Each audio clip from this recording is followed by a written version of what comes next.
Hey, good evening, good morning, good afternoon, good whatever part of the world you're in.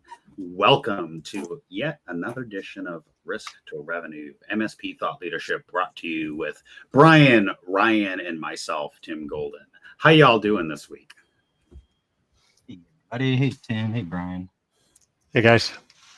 So, Ryan, you've been traveling a lot. All these road shows, all these adventures. What have you been up to? Yeah. I've been on the road. Just got back from, most recently, we were over in Cleveland at the Rock and Roll Hall of Fame with Huntress, joining them for another stop on their road show. They've been all over the place. That was really cool.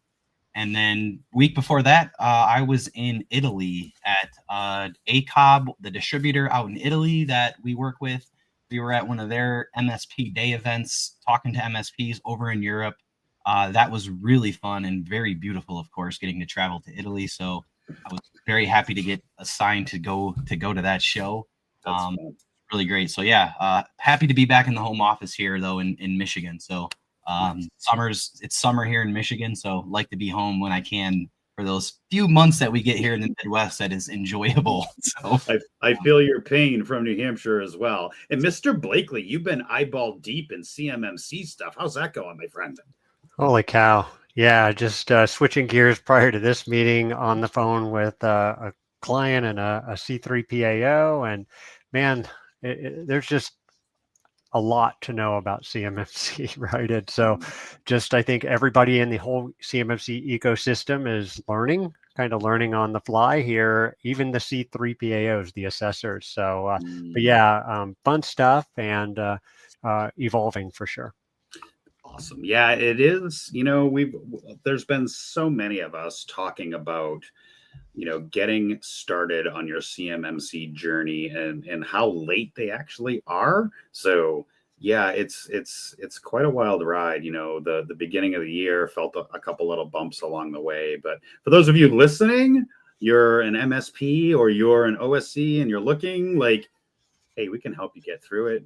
If you don't start now, you're going to get in the queue and it's going to be 100 billion trillion years before you get your stuff together. So, hey, and MSPs, real quick public service announcement for MSPs, get your shared responsibility matrix together, okay, and have your SSP built. And you're going to get dragged in as a ESP, an external service provider. As the MSP, you are going to get dragged into your client's CMMC audit. And you don't want to be that guy, that person that causes your client to fail and miss out potentially on millions of dollars of recompete or a DoD or prime contractor contract and revenue. We're always talking about risk to revenue on these things, and you don't want to be that MSP that causes your client to fail. So if you hear CMMC, think of us and reach out. Awesome. Thanks for that, Brian. And, we forgot to do the introductions. Ryan, come on up, say hello, who, what, where, when, how, why. Yeah. Hey, guys. Ryan Seymour, VP Consulting Education at ConnectSecure. So happy to be here with you guys. Work very closely with Brian, Tim over at Compliance Scorecard on the GRC side of the house. ConnectSecure on the vulnerability management side of the house. So together we tell a great story, like peanut butter and jelly. That's what I like to say. So happy to be here with you guys representing for the ConnectSecure partners. I love the peanut butter and jelly analogy. I use that a lot. Mr. Brian, you as well. I prefer macaroni and cheese. Oh, with hot dogs. Hey, everyone. Brian Blakely here, Chief Risk Officer and Compliance Strategist at Compliance Scorecard. I've spent the better part of the last 2 decades helping MSPs translate security and compliance into real business value. Right. Today, I work directly with MSPs across the country to build client-aligned risk and compliance programs that don't just tick boxes, right? They protect revenue and drive trust.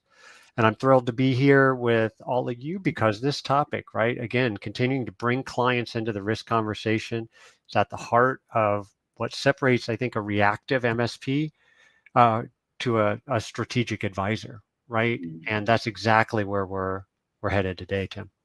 Love that strategic advisor component, right? You know, when we built Compliance Scorecard, we always had the thought of MSPs inviting your customer into the risk conversation. And Compliance Scorecard does that by allowing you to bring them into the platform with, you know, their shared dashboard and being able to make risk-based decisions. Because as an MSP, they're not your risks, they're not your policies, they're not your gaps, they're your customers. And Compliance Scorecard brings that right in together in a dashboard that you can then have that risk conversation with your customer, which coincidentally dives right into today's topic of having and integrating clients into risk management conversation. So I'm going to cue Brian up here with a question around, I don't know, risk registers. Is that where I do my wedding registry, but just for risk? Tell me a little bit about risk registers. Well, yeah, I think the risk register really is a misunderstood thing in the MSP community. I think risk register has turned into, it's been commingled with a plan of action and milestones, right? A POAM, and they're two very different things. But risk register really is the output, right? It's a deliverable that comes out of doing the risk assessment. Okay. And when you do a risk assessment, a risk register is really the tool that drives business decisions around risk. Okay. So you'll do a risk assessment, and if there's not things that still need to be remediated and fixed, then you probably didn't do much on the risk assessment. If everything is perfect, I'd say I do not believe you. So there's going to be risks that need to be added to a risk register, but rarely, especially rarely, are they all technical risks, right? They should be technical risk or technical vulnerabilities that create risk in the business. And then the business needs to make decisions of those risks there. How are we going to treat those risks? Businesses tend to not understand technical vulnerabilities and technical risks so much, right? So we have to translate that. It's incumbent upon us as MSPs that we translate these technical risks and technical vulnerabilities into something that the business and business stakeholders can resource. But before they can resource it, they have to understand, and it has to be in terms that they can consume and digest and react to. And that's where the art form of the risk register, and why it's impossible to do a risk register, a meaningful one for your client as an MSP, that doesn't involve them, right, Tim? Right, right, Exactly. Ryan? I mean, Exactly. if you're doing a risk register in a vacuum, it's useless, right? That should be a prime business tool to say, these are the material risks to the business, and here's how we're going to resource them. Here's who's in charge of them, right? Because they have a business impact. And I'll also say something that's been, and I'll end here.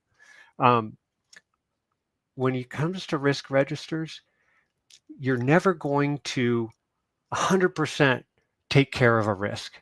Generally speaking, there's going to be residual risk.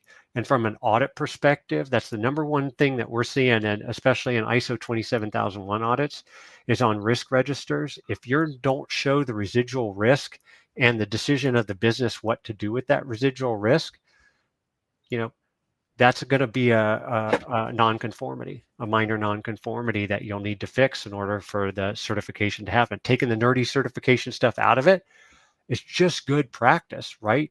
You're not going to ever take care, or rarely take care of 100% of that risk, nor would you want to sometimes, right? The business needs to decide how much money to spend or how much risk they're going to offset on that. Real quick, dumb example is, we had a client that was retail, had a bunch of cell phone retail stores out there, right?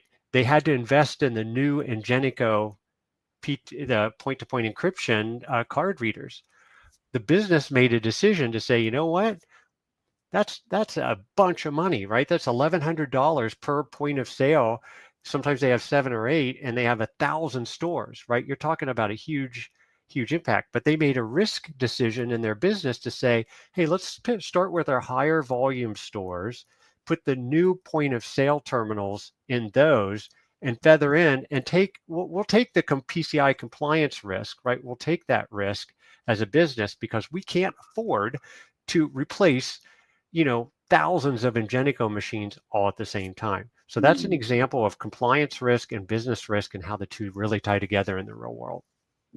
Good points. And, I'll talk a little bit about our own risk register here stuff, but Ryan, thoughts around risk registers? Yeah, I mean, I don't want to regurgitate everything Brian said, but I think the big takeaway for me on that is executive buy-in. Get your customers involved. Like, all of these are wonderful things to do, but if you don't bring your customer in, it's shelfware, right? It's words on paper that's going to just sit and go nowhere. So I just can't stress it enough that these are opportunities to get close to your customer, get close to their business, understand their risk, right? Actually understand their risk, and then use that risk register as a way to validate that you understand it, you're tracking it, and again, invite them in to see it. So now it's a strategic advisor plan, and it's not a bunch of scary, FUD on the paper. So get your customers involved. And with risk, I mean, we see risk every day, right? At ConnectSecure, we surface risk every day. But for me, the question's always is, are your clients seeing risk in the right context, right? Do they understand risk? We see the same patterns, unfortunately, in the MSP space still everywhere, right? We've all got the scan data. It's there. But the business value is being lost in the translation somewhere, right? We're not actually taking that meaningful scan data and getting it in the customer context the right way, because clients don't care about 237 vulnerabilities. They don't care about your CVEs, but they do care if the right server is at risk. They care if compliance is in jeopardy or if operations are being exposed, right? They do care about that. So without context, a lot of that scan data becomes background noise, right? We're all dealing with tool fatigue and background and data coming from everywhere. So I think in that noisy world that we all work in, we have to speak the business risk of our customers, or we're never going to get this across the finish line to them. So some examples, right? Instead of saying, hey, you sending a patch list to your customer, say things like, hey, there's a vulnerability that exposes client data that's tied to our HIPAA compliance. Say there's a misconfiguration that might allow unauthorized access to one of our backup servers, right? Those are now you're not just reporting things, right? You're advising to make decisions, to move the business forward, to move the risk down, right? We're not just sending, again, 600 pages of vulnerabilities and patches. I think you have to take a step back. You need to, in fact, I would challenge every MSP that's here listening right now. Map your scan data to the critical business assets and to the risk so that you can talk in terms of risk to your customer. That's simple. And the way you do that, you have to take your asset, your inventory of assets that you have, that you're scanning, and you need to map those critical functions and business processes to that inventory. That's kind of step one. You need to organize those assets so you can have those conversations. We have all the data. Now we can talk to our customers about actual business resilience and not technical maintenances. Yeah. Right? Yeah, just real quick, Ryan, you reminded me of something, but yeah, all too often as MSPs, it's like jumping up and down and saying you have 237, critical vulnerabilities that you need to fix, and then they don't understand why the client isn't jumping up and down or concerned and that. But taking like what you said, Ryan, and putting it in context and saying, hey, Mr. or Mrs. Stakeholder, did you know that you have significant vulnerabilities in the systems that's driving 80% of your revenue? Do you want us to fix those? Right? That's a different conversation. Yes. Or Mr. Customer, we have found, a handful of critical vulnerabilities that are impacting our financial system. Oh, I lost audio. Right? Those things, to your point, turn risk into action. Talk the client's business. Stay away from technical jargon. We're all experts at the technical jargon. And maybe if you're talking to a CTO or a CISO, you can use some of that. But most of the time, I feel like MSPs are running into the brick wall because the conversations just aren't happening in the language of business risk.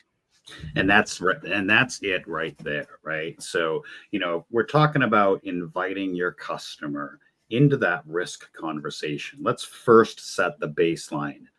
Number one, it's not your risk. Well, it kind of is your risk at the moment until you invite the customer and let them make decisions around the gaps that you found, around the things that you found. But they can't make those decisions without context, right? Brian, you brought up the credit card machines and the terminals and the encryptions. Like, that's real tangible stuff. And being able to speak in the terms, in the language that the customer can understand. And now with the freaking AI and GPTs that are out there, you can actually have them tell you, how do I talk to my customer about XYZ, right? The large language and the AI tools that we're all building into our stuff, it can help you. Like, how do I explain to a dentist their machine needs to be patched? Well, it's easy. You talk to them about brushing and flossing, right? So inviting the customer in, but speaking their language and letting them make those risk decisions, right? We let off with risk register. There's 5 treatments: mitigate, transfer, accept, avoid, defer. That's it. It's not hard. Like, I'm going to kind of back up 10,000 feet. We're working through our SOC 2. Yes, everybody asks. You have SOC. We're working through that. I sat with with Kimberly this morning, and I'm looking through, and she built out a risk register for us. And I'm like, wait a minute, hold on, we have no risk. Oh, I guess we do. And so, we're going through the findings, and we're like, oh yeah, you're right. You know what? Like, let's make sure that we're planning to do and document and do this and do that and log this and screenshot. You're right. So even us doing our own assessment against our own business and having not just Tim anymore, somebody else in the chain, being able to identify those areas of risks and then talking to me, the business owner, well, not just me, but the business owner, about the risks that we found and the reasonings behind them. And I got to make decisions. Yay. So that I was owning the risk and not the MSP, if we had an MSP in that case. And, Compliance Scorecard really helps you do that work at scale, whether you do it in our platform or a spreadsheet or some way to track, hey, we found stuff. You need to floss and brush 17 times an hour. And here's, you need to go buy a new toothbrush and a toothpaste, blah, blah, blah. Like, having the conversation in words that your customer can understand and relate to and tie it back to, what's the big word we always say, Brian? Business outcomes.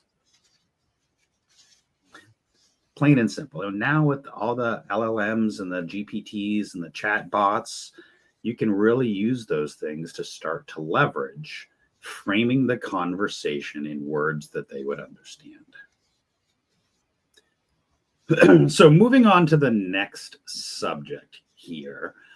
We've got a bunch of different things. I'm going to kind of pick one at random and throw it to both of you here, right?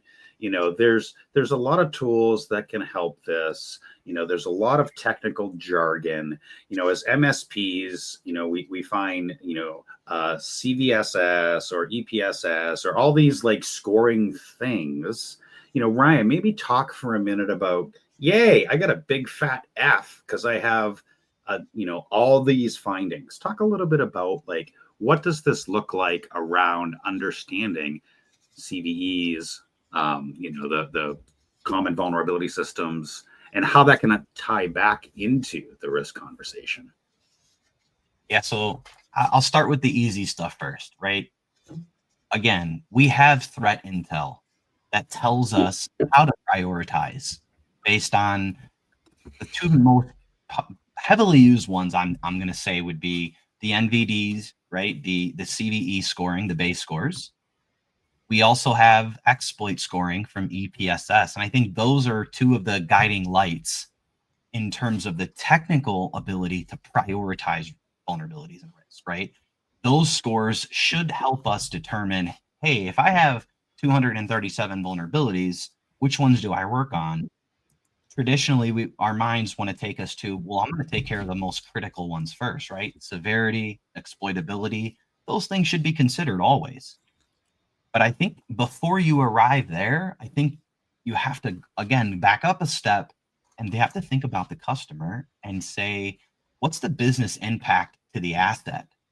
What assets are at risk? And regardless of the severity of them, the asset's criticality and function within the business process should play and weigh in on that prioritization process, in my opinion. That's what really should be looked at. Especially when the playing field is level and when you're dealing with vulnerabilities. Let's say, hey, I took care of all the criticals, right? The criticals are gone. Wonderful. Now I have this big pile of everything else that kind of looks the same. What do I prioritize on now? Now that I don't have that scoring to go from, because everything's within that same range. Again, then I say, what's the business impact analysis look like from the customer? I love that you mentioned BIA, right? And I think we have a session planned on BIA coming up in the next couple of weeks. But, you do make a good point, right? Knock off the highs, especially the 0 days, work your plan but then, Brian, what happens in this case? Like, you find a critical vulnerability on, let's say, their accounting system. I don't know. How do you handle that? What do you do? Like, do we care? Or you find it on Sally's secretary's computer? They might have the same vulnerability for both machines. What do we do here, Brian? Yeah, and I think what you both said is important in terms of putting the risks in context, right? I think clients don't wake up worrying about their score necessarily, right? A score or a grade or a CVSS score, they don't wake up and get all concerned about that, but they do worry about outages, right? Especially to critical systems, things that don't work, things that stop their business flow, things that cause friction in their business. That's what they care about. Revenue loss, reputational damage. That's why if we're not, and this is where pulling the client into the conversation, you get that context, you get that sort of being able to tie these technical scores and this technical jargon into something the client can understand. How do you know it's their main accounting system? Or how do you know that it's not more important than accounting? Maybe it's more like their ERP and it's the way they get orders out the door, not just billing. Maybe it runs their whole business. Maybe it's the lifeblood of their business, right? So you don't know the criticality of that application and the impact to the business. So that's why if we're not pulling the client into the conversation, our risk assessments and the risk registers are fundamentally incomplete. I mean, I think about it. The client knows their business way better than we ever will, right? They know which applications drive revenue. You have to have a conversation with them, right? They know which systems keep operations running and humming. You have to talk to them. They know which vendors they can't afford to lose, right? We need to understand that. And without their input, we're left assigning these criticality and impact based on assumptions, right? And they're often through this purely technical lens. I like to think about QBRs sometimes in this case, right? We haven't talked much about that today. We talked about risk registers, but this, whatever cadence and whatever you call it in your MSP, don't treat it like a report card. Try to ask them targeted questions during that time. That's how you're going to get context and marry it to some of what Ryan's talked about on some of the technical vulnerabilities, right? In real world human type of questions, right? Which systems, if they went down for a day, would cost you the most, right? Get them talking. Those are conversation starters, right? What's your busiest time of year? And what technical stuff supports that? Are there any upcoming changes, mergers, audits, new clients that change how we should think about your risk? Those are a couple questions that put you at a different level than the normal sending them a monthly report that shows all the tickets you did and that kind of stuff. That's going to go in one ear and out the other. So if you can structure your QBRs really around these business-driven inputs and show a simple living risk register, right? Not not a spreadsheet graveyard, right, Tim? but actually mapping. That's new. I love that. I'm going to use that. Spreadsheet graveyard. But mapping the risks right to their business functions and not just their servers. And Ryan talked great about some of the asset tagging and some of the stuff they do in Connect Secure. That's a real great opportunity to say, hey, we have high value assets that are driving critical business functions that drive revenue, right? And I'll end here, right? And this is the kicker in my opinion.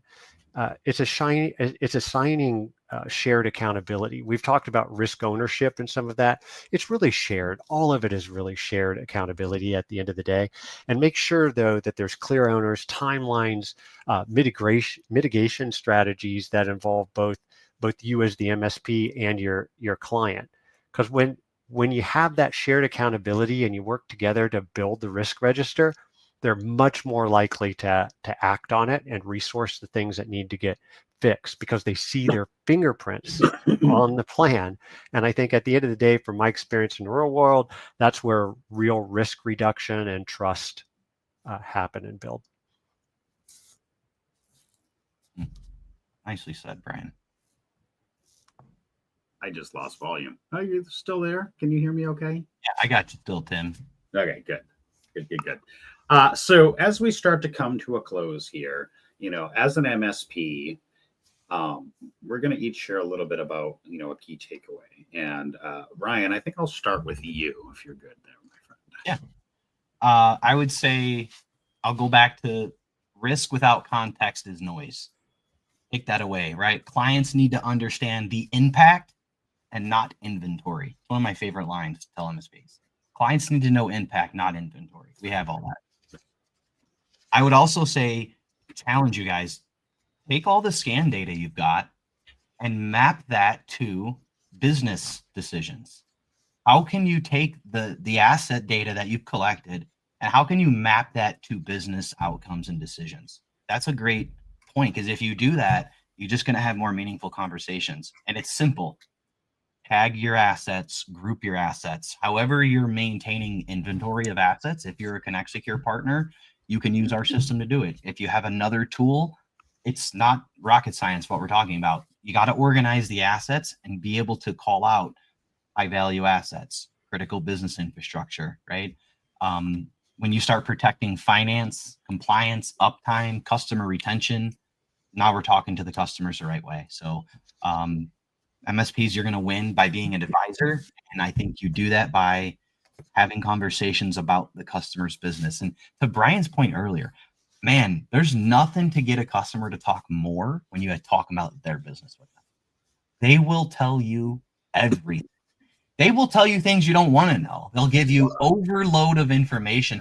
They generally love their businesses. They've built them. They've given blood, sweat, and tears to these businesses, right? So when you start asking them about it, they love to tell you why they're the biggest, baddest, pizza shop on the block. And when you can start to learn those details with your customer, those become the business outcomes we map our vulnerability and all of our tools to, and all of our services towards is that. So that would be my takeaway. I know that's a bunch, but I love that. Great point, right? Become that trusted advisor. What about you, Mr. Brian? Yeah, I think for me, the takeaway today is we really didn't get into a whole lot, but I would say involving your clients in that risk discussion, especially risk assessments, risk registers, but don't own 100% of that risk conversation. So I'll leave everyone with one clear kind of practical challenge again. We're coming to the end of this quarter. The first half of, if you can believe it, of 2025 is almost in our rear view mirror. But one practical challenge, I think, as this quarter is coming to an end, add one business impact question to the next conversation you have with your client. Just one, right? Ask what part of your business can't afford to go down, right? Or which system is most critical to keeping money flowing, right? That one question, from my experience, opens the door to a real risk conversation, a meaningful one that's client driven, right? Not just MSP delivered. You don't need to Ryan's point a second, you don't need a new platform or a full-blown framework to start. These are questions. You need, again, curiosity and empathy and a willingness to listen and absorb. So I think the mindset shift really here is stop owning 100% of the risk conversation, because when we do, clients check out, right? And we haven't really articulated or communicated in a way that they can absorb it and consume it and react and resource and take and action it, right? That's what we want at the end of the day. Because when we do that, they assume that we've got it handled, right? They check out, they assume we as the MSP, we have it all taken care of, and that's where the gaps and really the liability grows. But when we help clients identify and prioritize those risks, they also buy into the solutions to fix them. They feel real ownership, and that's where collaboration happens. And that's what moves us from, as Tim was just saying, that vendor to a trusted partner. That shared risk creates shared responsibility, and shared responsibility builds trust. Yeah, Brian, you touched on something like, okay, you stole my key takeaway. Fine, I can pivot. No, but you did touch on something about being able to identify those key areas of business that are important. Ask the one question, right? I'm going to leave with a little anecdotal story. It's going to be a minute, maybe two. One of the exercises that I was put through when I was volunteering for soup kitchens was we all sat around a room and they asked one question. Think about you as, the physical me, and imagine like what you do during your day. I'm on the computer all day long, so my vision and my hands are extremely important to me. Not that I couldn't live without them, but my vision and my hands are extremely important to me. And if I were to lose both of my hands, how would that affect my daily life? It's very similar type of mentality when you're talking to your customer. You've identified some areas of risk. For me, it's my hands and my vision. I can't type and I can't see the keyboard or identify some key areas of risk. Aligning and associating those key areas of risk with the high value assets. For me, it's my hands. And then having that conversation with the customer being like, hey, Tim, what happens if you lose your hands tomorrow? Right? Being able to bring that down and into terms that they can understand really puts perspective on, oh, yeah, you know what? I probably should back up that CNC Windows XP machine. And yes, I know it's vulnerable, but I should probably back it up and have a plan for a failover and do something with it. Because if that machine cannot run my CNC machine, then I can't make my widgets, I can't do my job, and I can't build things.